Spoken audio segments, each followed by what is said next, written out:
Hello guys! Ayan, samahan nyo ako. Tara, magluto tayo ng Korean food. Tawag nila dito is budae-jjigae or Korean Army base to. So, una, iwain muna natin yung mga ingredients. So, inuna ko yung sibuyas. Ayan, isang sibuyas. Madami kasi mahal. Then, spam, Korean spam. Pwede pong any brand guys, kung anong available sa inyo. Sa amin kasi Korean spam.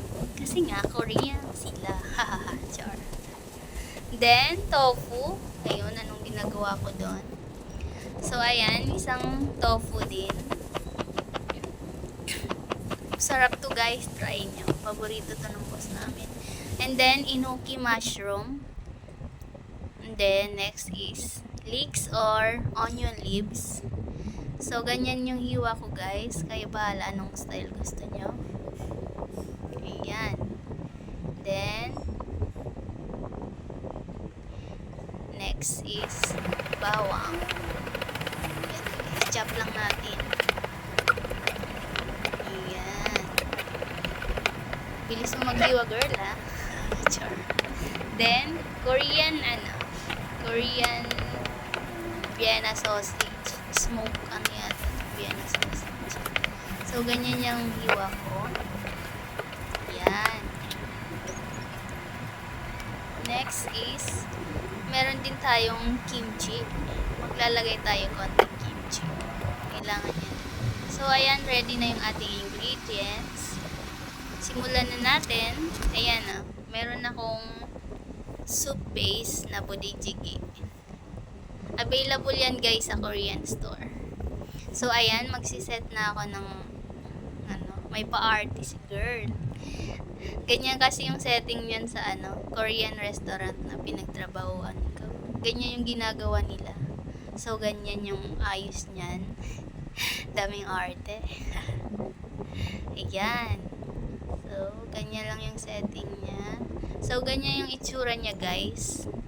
May ibang ingredients pa yan, kaso ayaw nila ng beans. So, ayan. Ganda yarn. Ayan. So, ilalagay ko na yung soup base. Korean, budae-jjigae soup yan, guys. Ready to na yan. Ready to cook na yan. Ayan, no. May laman na siya doon. Ayan. So, bali dalawa nilagay ko kasi gusto ng boss ko madami daw sabaw. So, ayan. Ganda. Ganyan lang guys. Tapos, pakuluan na natin ng 30 minutes. So, ayan. After 30 minutes, kulo na siya. So, dinagdagan ko siya ng gochujang or chili paste para mas malasa. Medyo matabang kasi. Pero it's up to you guys kung gusto nyo ng medyo matabang. Chili paste, tsaka beef powder or dasida. Or sa atin magic sarap. Or mas masarap. So, ayan. Ready to serve na. So, yan yung itsura niya guys. Hindi naman to sobrang anghang. Mild lang. Caring. So, ayan. Masarap yan guys. Try nyo na. Thank you for watching.